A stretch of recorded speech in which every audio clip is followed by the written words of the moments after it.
សូមជម្រាបសួរហើយក៏សួស្តីដល់បងប្អូនទាំងអស់គ្នាដែលធ្លាប់តាមដានវីដេអូខ្ញុំកន្លងទៅ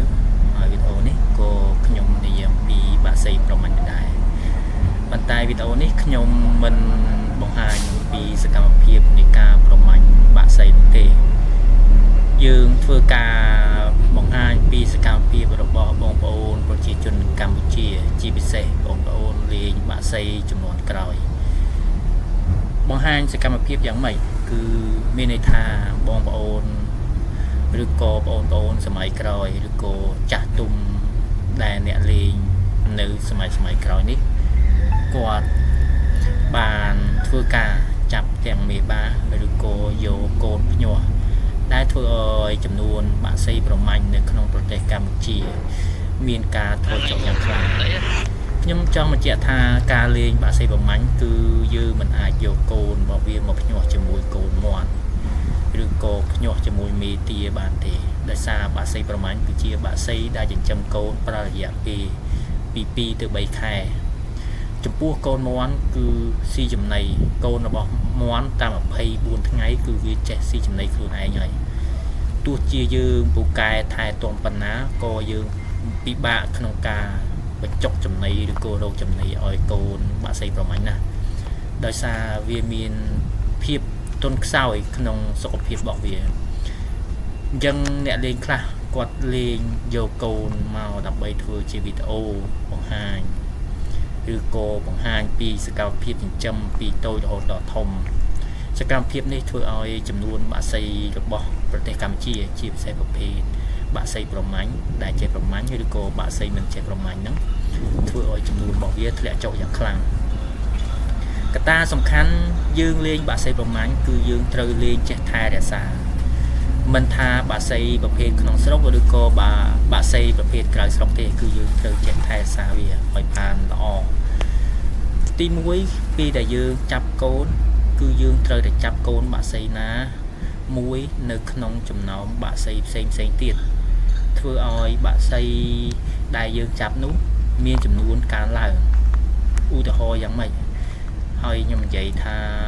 ចាប់កើនឡើងយ៉ាងម៉េច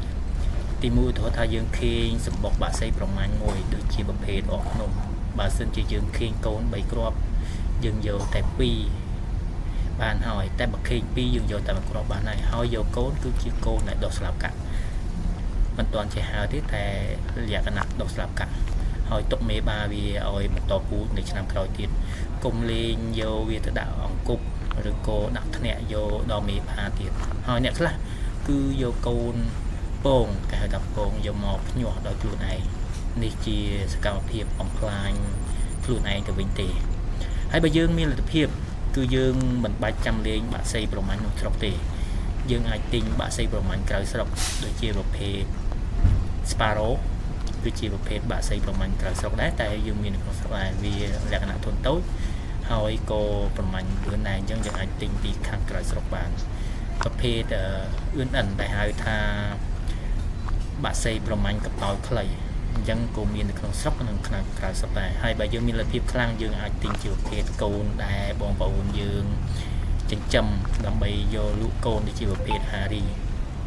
គឺយើងមានកូនវាជាប្រភេទបាក់សីប្រមាញ់ដែរតែវាមិនមែនជាលក្ខណៈនៅក្នុងប្រទេសកម្ពុជាយើងទេគឺជាបាក់សីក្រៅស្រុកវាមានកំណើតនៅក្នុងប្រទេសក្តៅអញ្ចឹងយើងងាយស្រួលចិញ្ចឹមហើយណាមួយគឺជាប្រភេទបាក់សីដែលយើងលេងហើយមិនបំផ្លាញទៅលើបាក់សីព្រៃរបស់យើងគឺជាប្រភេទបាក់សីកូនចិញ្ចឹមនៅក្នុងស្រុកឬក៏នៅតាមផ្ទះរបស់យើងហើយប្រភេទបាក់សីនេះគឺលេងងាយស្រួលចិញ្ចឹមនិងមិនសូវជាជួលជំនួយទេហើយយើងលេងទៅវាស្រួលជាងហើយបើយើងមានលទ្ធភាពខ្លាំងយើងអាចទិញជាប្រភេទបាក់សីដែលមានតម្លៃថ្លៃដូចជាប្រភេទបាក់សី Ghost Hawk ឬក៏ Chinese Ghost Hawk ឬក៏ Northern Ghost Hawk បាទ Ghost Hawk នេះនឹងជាប្រភេទបាក់សីក្រៅស្រុកចំពោះបងប្អូនមួយចំនួនដែលលេងបាក់សីនៅក្នុងស្រុកខ្ញុំមិនដឹងថាយើងលេងដើម្បីថែរក្សាឬក៏លេងដើម្បីខ្លាចទេតែយើងលេងដើម្បីខ្លាចយើងចាប់វាចាប់បាល់យកមកចាប់កូនយើងខ្លួនឯងនេះត្រូវហើយគឺវាត្រូវតែខ្លាចតែបើសិនជាយើងលេងថែរក្សាអញ្ចឹងសុំកុំ จับโกงវាយកមកបំលាញទៀតអីមួយចំនួនបាក់សីរបស់យើងដឹងស្រាប់ហើយក្នុងរយៈពេលប្រហែលឆ្នាំនេះគឺមានចំនួនធ្លាក់ចុះយ៉ាងមែនទែនជាពិសេសបងប្អូនដែលចាប់ពងឬក៏កូនទូចយកមកលក់ហើយបើបងប្អូនចាប់ធំវានឹងវាមិនជាបញ្ហាទេដោយសារមេបារបស់វាបានផ្ដល់កំណើតមកហើយបានផ្ដល់រូបរាងកាយវាធំពេញលេញអស់ហើយអញ្ចឹងយើងចាប់ធំក៏វាមិនមានបញ្ហាដែរតែអ្វីដែលសំខាន់គឺយើងត្រូវចេះថែសារបើសិនជាយើងដាក់ចិត្តលេងបាក់សីប្រមាញ់យើងត្រូវថែសារផ្ដល់ចំណីវាឲ្យទៀងទាត់ហើយកុំធ្វើបាបវាយើងកុំទៅកាប់សម្លាប់វាឬក៏ធ្វើឲ្យវាហិនហោចទៅនៅពេលដែលយើងលេងឧទាហរណ៍ថាយើងលេងថែសារប្រមាណល្អធ្វើឲ្យមានជំងឺចូលជំងឺធ្វើឲ្យបាក់សីនេះស្លាប់អញ្ចឹងវាជាកត្តាមួយដែរអញ្ចឹងយើងលេងត្រូវចេះទទួលស្គាល់កំហុសខ្លួនឯងថាយើងលេងបាក់សីនេះយើងបានបំផ្លាញបាក់សីផ្សេងទៀតអត់ឬក៏យើងបានសម្លាប់បាក់សីផ្សេងទៀតអត់អញ្ចឹងយើងលេងត្រូវចេះទទួលថាបើយើងលេងបាក់សីមួយនេះគឺយ៉ាងហោចណាស់នៅក្នុងដៃរបស់យើងចាំតូចក៏បាន1ឆ្នាំឬក៏2ឆ្នាំទៅកុំឲ្យយើងខាតបង់ថវិកាក្នុងការទិញបាក់សីផ្សេងមកចិញ្ចឹមទៀតឧទាហរណ៍ដូចជាយើងលេងបាក់សី